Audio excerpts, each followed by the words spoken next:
I'm Larry Fedoruk, and this is Later That Same Life. Before this weekly podcast series, I did 65 episodes of a storytelling podcast called I Was 8.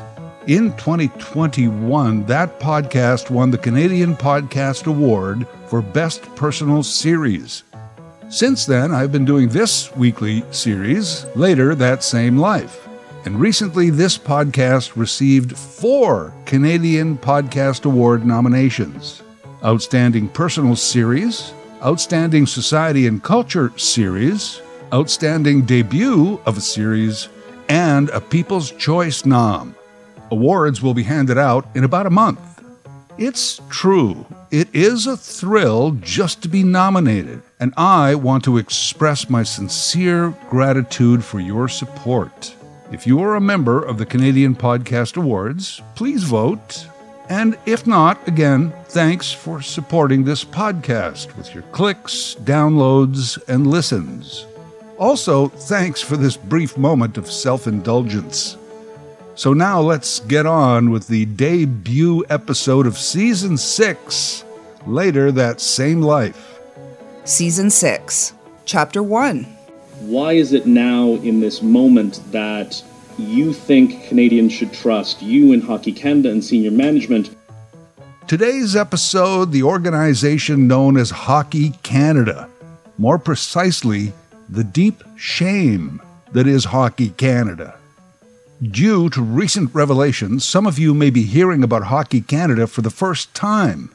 According to their website, Hockey Canada oversees the management of programs in Canada from entry-level to high-performance teams and competitions, including World Championships and the Olympic Winter Games. Hockey Canada is also Canada's voice within the International Ice Hockey Federation. That's what it says on their website. Hockey Canada was formed in 1968. For so many Canadians, our nation is defined by hockey. So much so, we don't even use the term ice hockey, like many other countries do. We just say hockey. Ice is assumed. According to a recent Sportsnet report, economic activity in Canada related to hockey totals just over $11 billion annually. A lot of that money moves through elite and professional levels of the game, and those who serve to bring it to us. But over $1 billion also flows between communities of under 100,000 people. The local rinks, the tournaments from town to town, and that kind of thing. Every year, tens of millions of dollars are spent by Canadian parents on registration fees in their communities, so that their kids can play organized hockey. Part of that registration fee goes to Hockey Canada. A Quebec association revealed that amount to be $25 from each fee. It is safe to assume that that's about an average across the country. $25 for every kid. Pre-pandemic stats say that can be about 600,000 kids each year. That number is consistent over decades.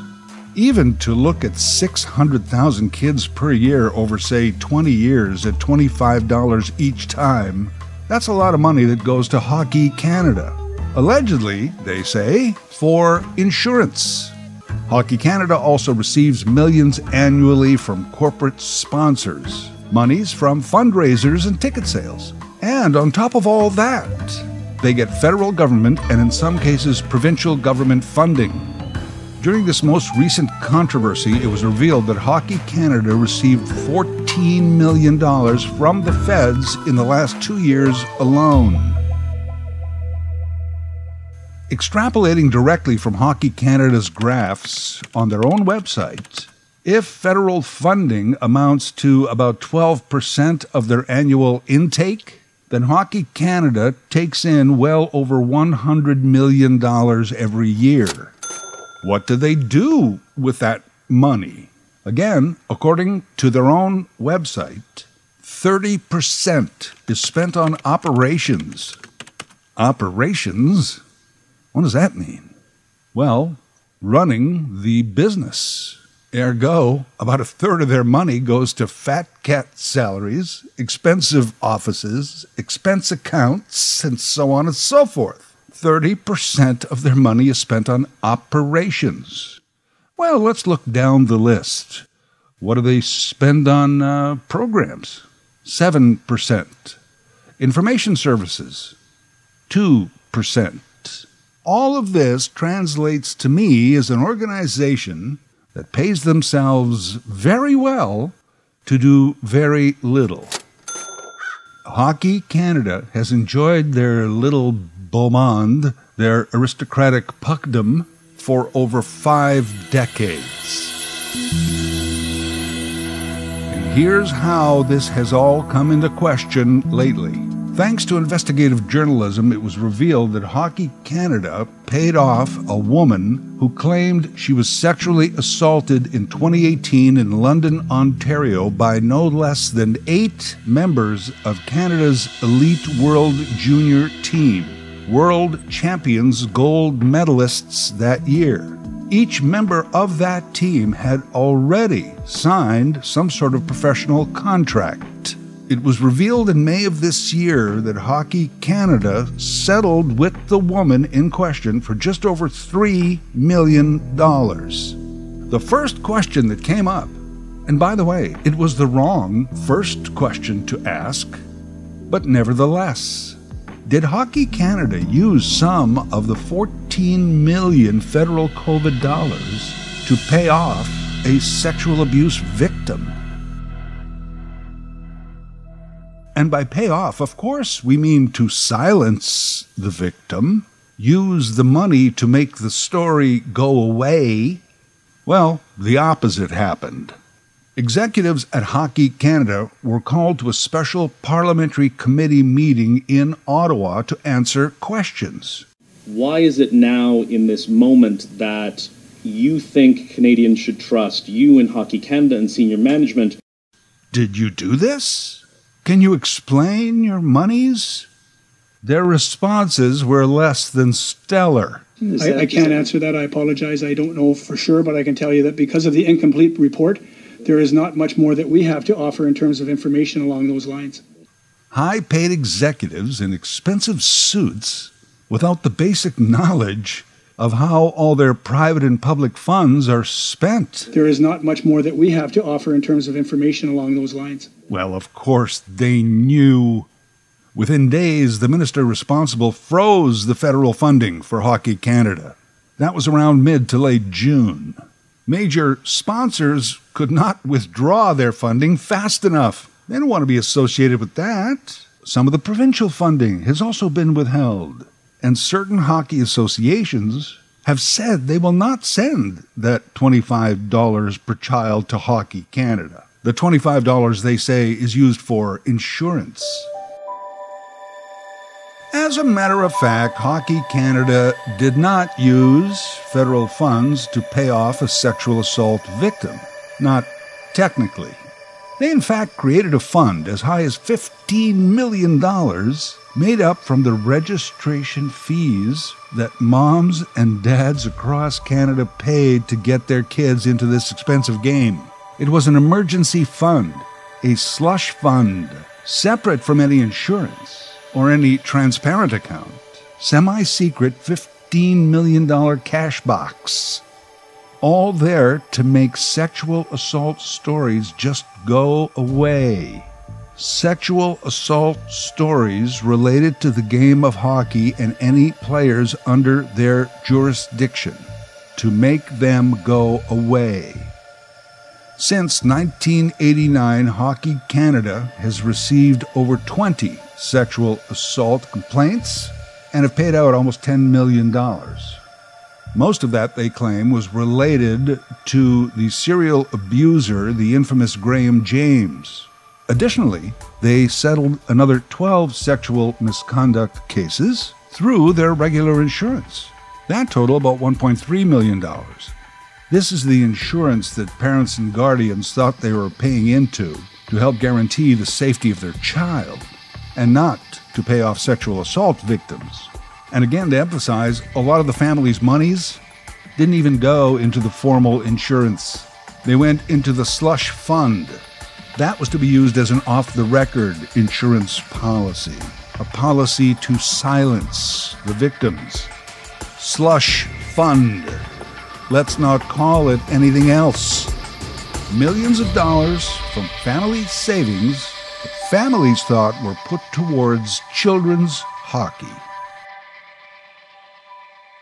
Back to London, Ontario, 2018. A young woman meets one of the World Junior Championship players. They have drinks. By her own account, she felt a little drunk, but made the decision to go back to his room with him. They engaged in intimate activity. That's all that she agreed to. Also by her own account, it was that one player that suddenly allowed 7 of his teammates into the room. She said they all came in brandishing golf clubs, which she took to be a form of intimidation. They continued to abuse her over several hours. There is documented text exchange between the woman and the first player the next day. She expresses how uncomfortable she was with what had happened. He asks if she has gone to police. She says no, but she told her mom, who did call police. The player asked her if she had showered, also told her to tell authorities that she was completely sober. It is possible that all 8 players in that room that night in 2018 are currently enjoying careers in professional hockey and have walked away from a sexual assault abuse case with no consequence. So far, only 1 or 2 players from that team have come forward to say they were nowhere near the situation on that night and that they are fully cooperating with authorities. I would like to know what full cooperation means, because as we have learned in hockey, there is a code of silence. I wasn't there. I don't know anything. Well, we'll see. In the last few weeks, London police say they will reopen their investigation. Hockey Canada has promised they will investigate further into the assault. Where was this empathy and bravado 4 years ago? Well, hard to say. In 2018, there had to be somebody on the London police force who closed the file, ended the investigation without any arrests or charges. There had to be somebody, and likely more than one, at Hockey Canada who did not promise any full investigation at the time, but instead probably checked the numbers in that slush fund, began negotiating a dollar amount to see how much money it would take to silence a victim. As I said earlier, make it go away. Except it doesn't ever go away for the sexual abuse victim, does it? I don't deny her or any victim the money. Money, one less thing to worry about, I guess. And giving her money was the least they could do. But I'll tell you what it feels like. It feels like the London police and Hockey Canada were actually trying to determine what is the least we can do? What is the minimum effort we can make for the victim and the maximum effort we can do to protect ourselves? All of those players, the police, Hockey Canada, and anyone else who has for years turned a blind eye to the super macho privilege culture of hockey have acted shamefully. You have made our national sport our national embarrassment.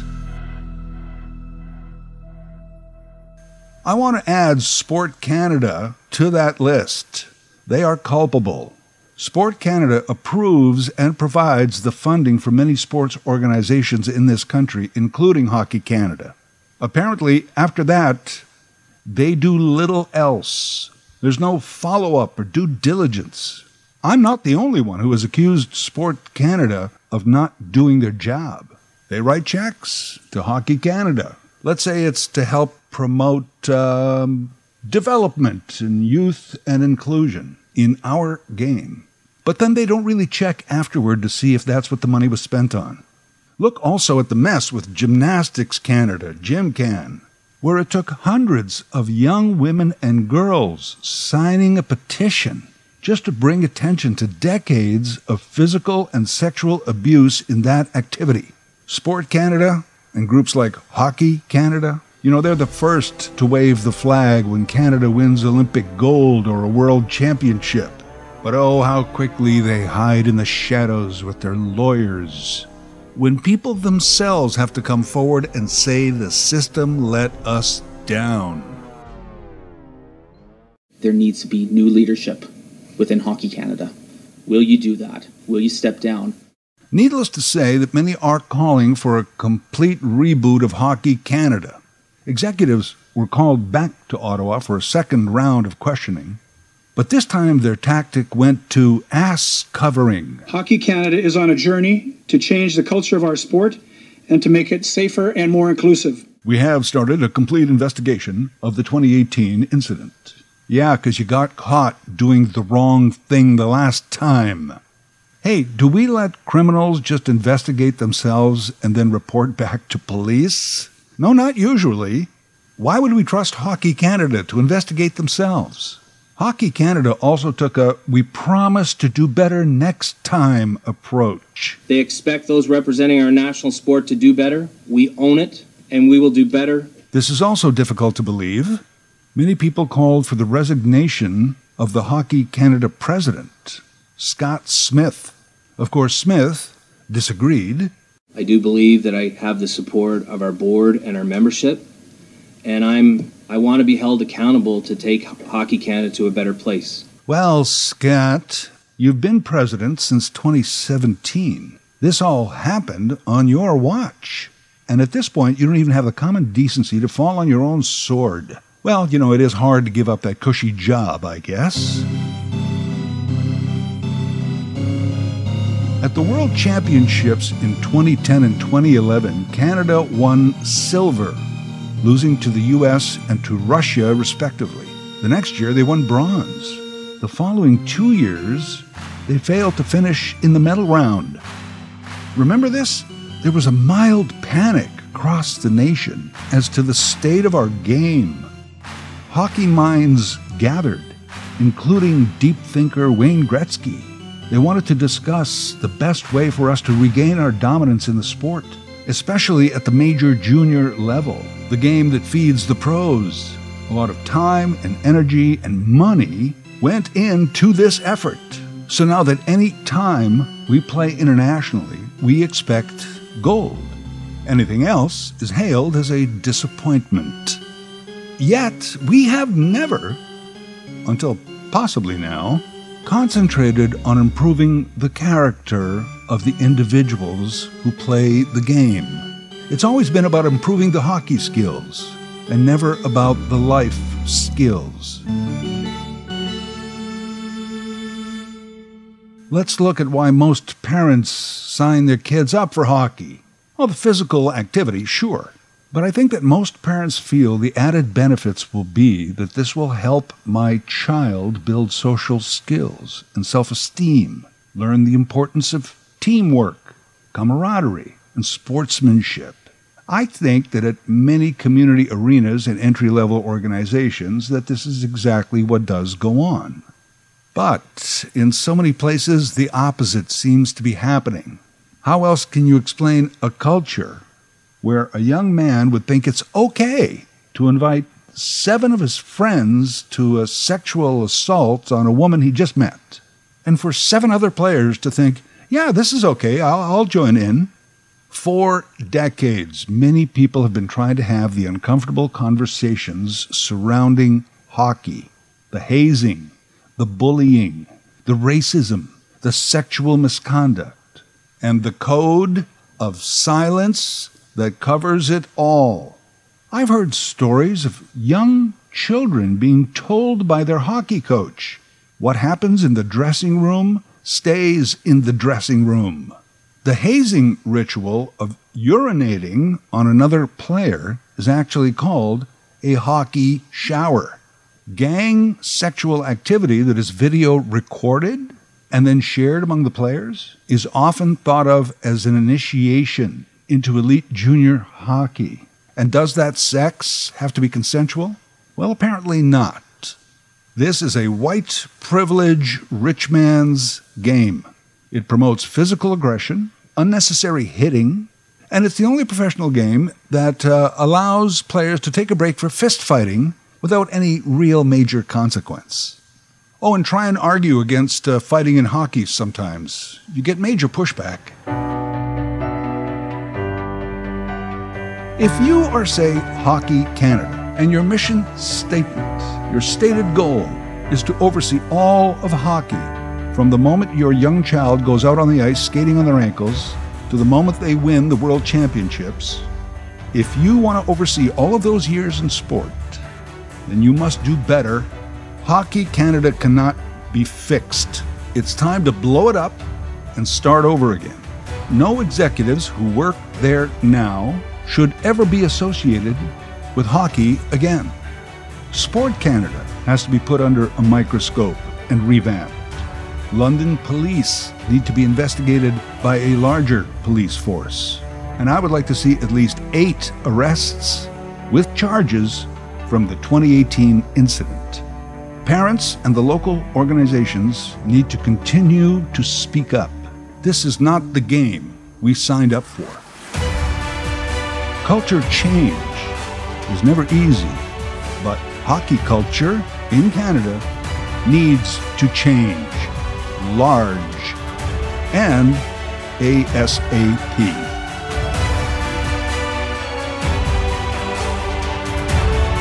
Later That Same Life is written, produced, and voiced by Larry Fedoruk. Larry Fedoruk, 37 @gmail.com.